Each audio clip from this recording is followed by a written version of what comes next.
मित्रांनो, जय शिवराय. आपण आहे शाकीरबाईच्या गोठ्यावरती. राजा, चिमण्या सगळीच दावण भरलेली आहे आणि सगळेच बैल या दावणीला सध्या आहे. आणि मागं मागताय वरिष्ठ गाडा मालक, एक प्रसिद्ध गाडा मालक अमित शेठ बाडळे. तर आज असा योग आहे नेमका, अक्षय तृतीय पण आहे आणि नवाबाईच्या मुलीचं लग्न पण. आणि या लग्नाच्या निमित्ताने ही सगळी मंडळी इथे जमली. तर एक छोटीशी मुलाखत करू म्हटलं, कारण बऱ्याच दिवसानंतर योग कुठंतरी जुळून आला. आणि योग भले तो चांगल्या मुहूर्तावर जुळून आला, कारण की अक्षय तृतीय हा एक 3.5 मुहूर्तांपैकी एक मुहूर्त मानलं जातं. आणि त्या मुहूर्ताच्या मानाच्या दिवशी ही जोड कुठंतरी एकत्र दिसते. सगळ्यात महत्त्वाचं पहिले तुम्ही सांगा. काही नाही, आता लग्नाच्या निमित्तानं सगळेच जमा झाले. आपले मित्रमंडळ सगळे, सोनपिरवाडीची गँग, आपल्या गावातले ते, आणि शेठ पण आले. बऱ्याच लोकांना उत्सुकता होती. अमित शेठ आणि शाकीरबाई, नवाबाई किंवा जे सूत्र होतं तुमचं, चिमण्या असेल, राजा असेल, ज्या पद्धतीने मैदानामध्ये रंगत येते, कुठंतरी आजही कमेंट येतात की बाबा ही लोकं जर मैदानात नसली तर त्या ठिकाणी बऱ्याच लोकांना थोडंसं व्यथित होतं लोक. तर त्याच्यामुळं अपेक्षा राहते की बाबा अमित शेठ असेल, शाकीरबाई असेल, नवाबाईसोबत चिमण्या असेल, हे सगळे एकत्र त्या ठिकाणी मैदानात दिसले पाहिजे. काही नाही, आता आपले चाहते वर्ग आहे, कारण चिमण्यानं यानं नाव पण लय मोठं करेल आहे, त्याच्यामुळे चाहते झालेले आहे आणि परत दिसणार चांगल्याच मैदानात पळताना. आज लग्नाचा योग आला, एक चांगल्या मुहूर्ताला लग्न पण झालं आणि त्या लग्नाच्या निमित्तानं अमित शेठ पण आले. हां, आता शेठ म्हणे येणार आहे आणि आले. आम्हाला काही खरं नव्हतं वाटत. हां, कुठंतरी धाकधूक होती शेठ येता नाही येता. नाही येणार असो 100%. किती लोक बोलवले ते लग्नाला? तसे आपण कमीत कमी तिकडे 100-1 लोकायला आवतनं दिलं होतं. म्हणजे सातारा, पुणे, मुंबई, सगळ्यांना जेवढे आपले जोडीदार सगळ्यांना सांगितलं होतं, पण काही कारणामुळे लोक पब्लिक काही आले नाही. भैया किती मुली तुम्हाला? किती मुली? आले 5. पहिल्या मुलीचं लग्न आलं? पहिल्या मुलीच लग्न. म्हणजे अजून 4 लग्न आहे पुढच्या लग्नामध्ये येतील जे यावेळेस नाही. हा, पुढल्या लग्नात बोलू. पाहुणचार झाला सगळ्यांचा? हो, एकदम व्यवस्थित झालं. शेठविषयी काय सांगाल? सगळ्यांनी जरी डावलं पण शेठ आले. नाही, आले शेठ आले. ते चांगले माणसं आहे, शब्दाला समजा मान देणारे लोक येते. ते सगळी जबाबदारी सगळ्याच लोकांनी कळत. काय समजा कोणाला समजा शब्द दिले आपण येणार आहे, तर समोरच्या माणसांना यावंच. समोरचा माणूस जे ना थोडा येड्यात येऊन जातं, खाण्यापिण्याचं त्याचं खर्च जे असते येतोच. नाही आल्यावर थोडा माणूस नाराज होऊन जातं त्या गोष्टीला. साहजिक आहे, प्रत्येकाची काही ना काही त्या ठिकाणी हे असते, मनस्थिती वेगळी आहे. चिमण्या तुमच्याकडे आहे, शेठला विचारूच आपण. पण चिमण्या तुमच्याकडे ज्या पद्धतीने आहे, आता जवळपास 2-2.5 महिने झाले कुठं आपल्याला मैदानात दिसत नाही. काय नेमकं सध्या रुटीन काय चालू आहे? रुटीन म्हणजे त्याला थोडा आरामावरच ठेवलं होतं आपण. दिसना तर थोड्या दिवसात 1 महिन्यानं काढू मैदानात त्याला. काय फरक काय झाला चिमण्यामध्ये? फरक म्हणजे आता चांगलाच झाला त्याला, थोडा बारीक पण झाला आता, चंचलपणा बी आला थोडंसं त्याला. शेठ, प्रथमतः तुमचा धन्यवाद असेल. छत्रपती संभाजीनगरमध्ये स्वागत आहे तुमचं. म्हणजे कितवी वेळ आहे तुमची या गोठ्यावरती येण्याची? गोठ्यावरती आत्ता 2-3 वेळा आलो होतो. मागच्या वेळेस बी एकदा आलो होतो, जरा कामानिमित्त आलो होतो चिमण्याला पाहायला. त्यावेळेस बी येऊन गेलो होतो, त्यावेळेस काम चालू होतं गोठ्याचं. आणि त्याच्यानंतर ना आज हे लग्न होतं. 1-8 दिवसापासून चर्चा चालू होती लग्नाबद्दल. आणि त्याच वेळेस ठरलं होतं की वेळ काढून लग्नाला यायचं आहे आपल्याला. बरं, सगळ्यांना बघायला आनंद वाटत असेल की बाबा शाकीरबाईच्या गळ्यात हात आहे आणि तुम्ही दोघे एकत्र आहे. नाही, दुनियाला काय पण वाटू द्या, तो काल बी गाळ्यातच हात होता आणि उद्या बी गाळ्यातच असणार आहे. शेवटी ज्याच त्याचे नियोजन असतात, जो तो ज्याच त्याच्या परीने पळत असतो. असं काही नाही की शाकीरबाई आम्ही काही वेगळे झालो काय झालं. दुनियाला काही वाटू द्या, आम्ही जिथे होतो तिथंच आहे. आम्ही अंतर्गत तुम्ही एकत्र आहेच. हो, 100%. दोघं मैदानात भेटलो, काय झालं मैदानात गाड्या कुठं पळवायच्या, काय नियोजन करायचं, हे सगळं अंतर्गत ठरलेल्या गोष्टी असतात. बरं, नवीन खरेदी पण केली, त्या खरेदीची पण आपण मुलाखत केली नव्हती. त्या खरेदीविषयी पण एकदा सांगून द्या. नाही, तो देवा म्हणून बैल घेतलेला आहे आपण. अमरावतीचा बैल आहे तो पृथ्वी खुटवाडांच्या बैलात पळाला होता तो. महर्षी केसरीला बैजामध्ये. तिथे एकदा पाहून तो आपण खरेदी केली होती त्या बैलाची.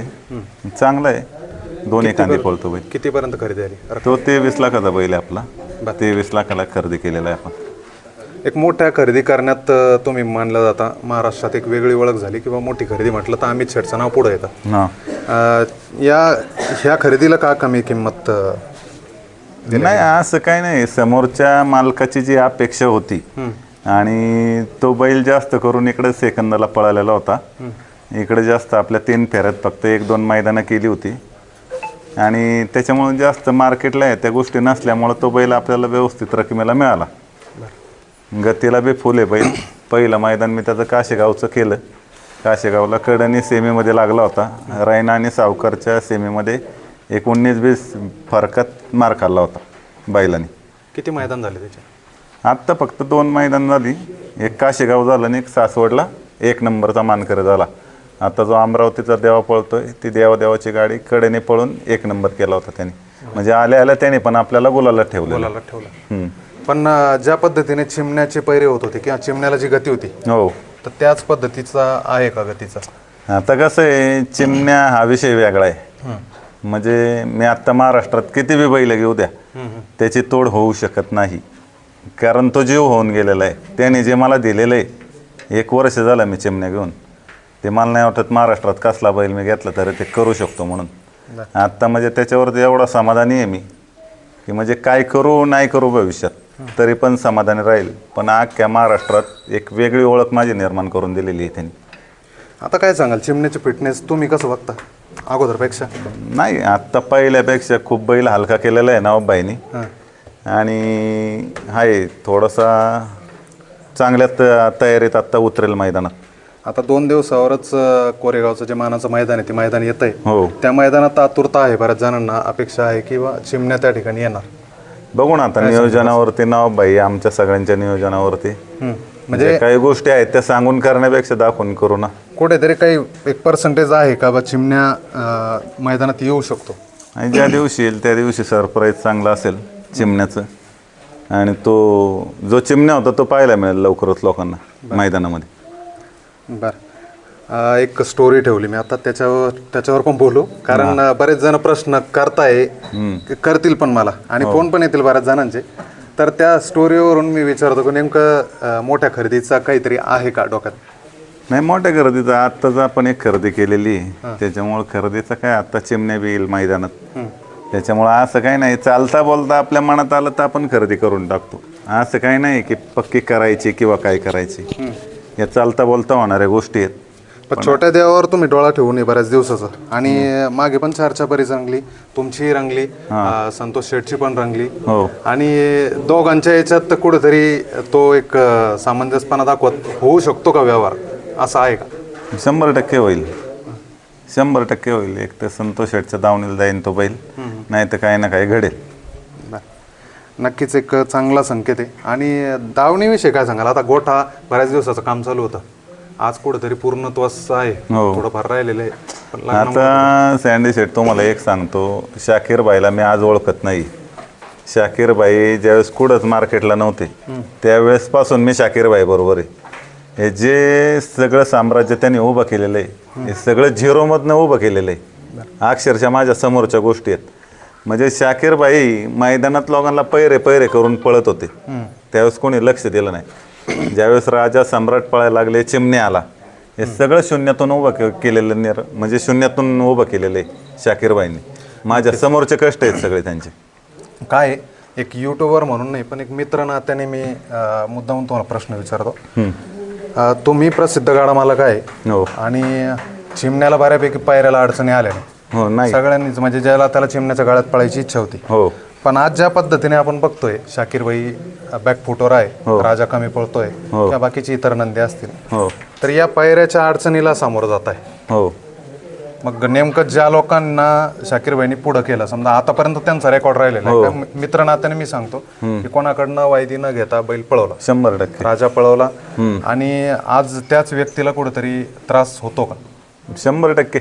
मी हेच सांगतो ना तुम्हाला, आता बैलगाडी क्षेत्र असं झालेलं आहे, उगवत्या सूर्याला नमस्कार म्हणतात ना, ते तशातला प्रकार झालेला आहे.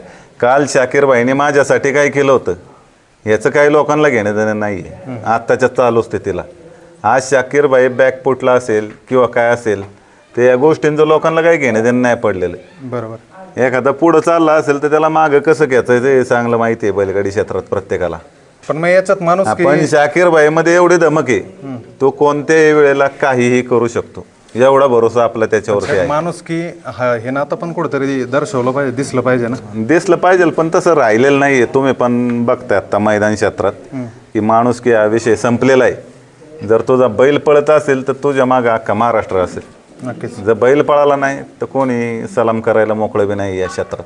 आता याच्यात सगळ्यात प्रामुख्यानं जर कौतुक करायचं म्हटलं तर त्या एका व्यक्तीचं करावं वाटतं. कारण की आजपर्यंत मला तरी वाटतं बैलगाडा क्षेत्राच्या इतिहासात असा कुठलाच व्यक्ती नसेल की त्यांनी खरेदी केल्याच्या नंतर जवळपास 6 ते 7 महिने झाले त्याला गुलाल नाही, तरी देखील त्याचा संयम आहे आणि एक प्रामाणिकपणा आणि प्रेमाचे संबंध. मी त्या माणसाला म्हणजे काय म्हणजे शब्द नाही आहेत एवढा संयम ठेवणं, खरेदी करून त्याच्यानंतर गुलालात न राहणं, परत गुलालात न राहून शाकीरबाई सारख्याला पाठिंबा देणं हे जोक नाही. आणि तो सगळा संयम ठेवून तो माणूस चाललाय ना सौरभ शेठ कामटे. पण मी सांगतो एक दिवस त्या माणसाचा एवढा सुवर्ण काळ येईल की महाराष्ट्रातला 1 नंबरचा बैलगाडी मालक म्हणून तो ओळखला जाईल. ते मी त्याच्यामुळंच कॅमेरा चालू असताना विचारलं, कारण ऑफ कॅमेरा आपल्या त्या चर्चा झाल्या की बाबा त्या व्यक्तीला आज नाही उद्या त्याचं फळ भेटणार आहे. कारण की एक प्रेमाचं नातं ठेवून हे संबंध कुठेतरी या क्षेत्रात ज्याची नीतिमत्ता साफ आहे ना सँडी शेठ आणि ज्याचं मन मोकळं आहे त्याला परमेश्वर कधीच काही कमी करत नाही. आता माझंच उदाहरण देतो. 2 महिने झालं माझा चिमण्या मैदानात नाही आहे, पण अक्षरशः माझ्या शंभूपासून पायऱ्यांच्या अडचणी मला बी स्वतः आल्या. सगळ्या झाल्या. फक्त एक चालू बैल कमी पडला म्हणजे थांबला म्हणून, नाही तर एका बैलाच्या जीवावरती अख्ख्या बैलांचे पैरे होतात. बरं इथं सौरभ शेठचं काय झालं की सौरभ शेठला शाकीरबाई भेटले. बरं शाकीरबाई असा विश्वासू माणूस भेटला की बाबा ठीक आहे राजा आता चिमण्या राजा हे आता बॅकफुटला येते येते, पण आज तो बी म्हणजे ह्या उभारीने आहे की त्या माणसाला टॉपमध्ये खेळवायच्या नादात आहे आत्ता शाकीरबाई. हे बैल विकल्यानंतर ना सगळे विषय सोडून देतात. पैसे आले बैल विकला तुझा माझा विषय, पण तसं शाकीरबाईने आज सोडून नाही दिलेला. आज शंकर त्यांच्या नावावरती पळतोय. बरं बाकीचे वजीर असेल विराट असेल हे बैल त्यांच्या नावावरती पळतात. हे सगळं एवढं करणं एवढं सोपं नाही. या गोष्टी फक्त पैशाने नाही होऊ शकत, या प्रेमाने बी कमावता येऊ शकतात. नक्कीच तो पण एक चांगलपणा आपल्यातला दिसून येतो. पण बाकीचे जे बैल आहे ते कुठंतरी त्या बैलांना नाव लावायचं काम करत आहे. भैया काय सांगाल? काही नाही, आपली एकच इच्छा आहे ते व्यक्ती महाराष्ट्रात 1 नंबराला ओळखला जाणार असं नाव करायचं आपल्याला. आता पायऱ्याला अडचणी येत आहे बऱ्यापैकी वाटतं ना असं? अडचणी आता भरपूर आहे. आता शंकर आपला कारण 1 नंबरातच पोहतो, पण आता चिमण्या बी थोडासा याला अडचणीत आहे, सम्राट बी, त्याच्यामुळे ते वासरू काही चर्चेत या नाही. जेव्हा बी हे नंदी उजाडात येतील ते बी लगेच फोकसला येणार. कोरेगावचं जे मैदान आहे 2 दिवसावर येऊन ठेपलेलं आहे, हे मैदानासाठी काय तयारी? काही नाही, आता हे लग्न आहे त्याच्यामुळं काही कोरेगावला यायचं जमणार नाही. तिथून पुढं 100% सगळ्या मैदानात दिसणार. बापू पुरकर एक प्रसिद्ध म्हैसूर व्यापारी आणि या घराला नेहमी सपोर्ट आहे. मग वासरं खरेदी विक्री संदर्भात असो किंवा कुठल्याही पायऱ्याविषयी असो सगळ्या नियोजनात तुम्ही सहभागी असता. कसं आहे आता हे व्यापार तर मी आत्ता करायला लागलो, तो विषय नाही 8-9 वर्षापासून. पण नवा भाऊ झाले, शाकीर झाला, आमचे खूप जुने संबंध आहे, एक 20-25 वर्षाचे संबंध आहे. त्याच्यामुळं सपोर्ट हा कायमच राहणार सर्वच गोष्टींना. हे काय कोण म्हणजे सांगायचं काम नाही, कायमच राहणार. त्याच्याबद्दलचं वाद माणूस सुखादुखात सहभागी हो, पाहिजे. हो, हो, हे सगळ्यात कायमच, महत्त्वाचं आहे. कायमच, हां. आणि आज नाव बाईच्या मुलीचं काय आणि तुमच्या म्हणजे आपल्या सर्वांच्या त्या हक्काचं घर आहे. त्यांची काय ना आपली काय, त्याच्यामुळं या सुखादुखात आपण सहभागी सगळे असले पाहिजे. अमोल शेठ काय सांगाल? इंजिनियर अमोल शेठ बऱ्यापैकी पडद्याच्या पाठीमागं राहता, नेहमी कॅमेरासमोर येण्याला टाळता. काय सांगाल आज कसा सगळा योग जुळून आला, सगळी मंडळी एकत्र आहे आज? भाग्य लागतं त्याला, पण नाही जे लोक दुरावले होते, जे लोक एकत्र येत नव्हते, आणि ते बी मुलाखतीला नाही म्हटले, पण म्हटलं आज होऊ द्या ना, थोडंसं कळू द्या का आम्ही एकत्रच आहे. नाही एकत्रच आहे सगळे, याच्यात काही दुमत नाही आहे, सगळे एकत्रच आहे. योगायोग म्हणजे असं जसं लग्नाचा कार्यक्रम होता, असं काही कार्यक्रम असलं सगळे एकत्र येतातच. काही कोणाचं काय हे थोडी आहे काही. नक्कीच काय सांगाल राजाविषयी थोडक्यात? काही नाही, बघा पळणारा बैल आहे, 100% कमबॅक करणार. प्रत्येकाचा बॅड पॅच येतो, परत त्याच गतीने राजा पळणार, तसंच नाव परत करणार. राजा असेल, चिमण्या असेल, सम्राट असेल, प्रत्येक बैल प्रत्येकाचा बॅड पॅच येतो. प्रत्येक बैल त्याच गतीने पळणार, कमी जास्त होत राहतं, पण 100% परत ते त्यांचं अस्तित्व सिद्ध करून दाखवणार. नक्कीच. तर ही मंडळी होती जी गेल्या 6 महिन्यापूर्वी सगळे एकत्र दिसायचे आणि आज पुन्हा एका लग्नाच्या निमित्ताने एकत्र आले आणि चांगल्या मुहूर्तावर एकत्र आले. त्याच्यामुळे नक्कीच अपेक्षा करू की एक चांगलं नियोजन होईल आणि धुवाधार बॅटिंग होईल आणि मैदानात चांगल्यापैकी कमबॅक होईल. याच मंडळींना घेऊ. धन्यवाद.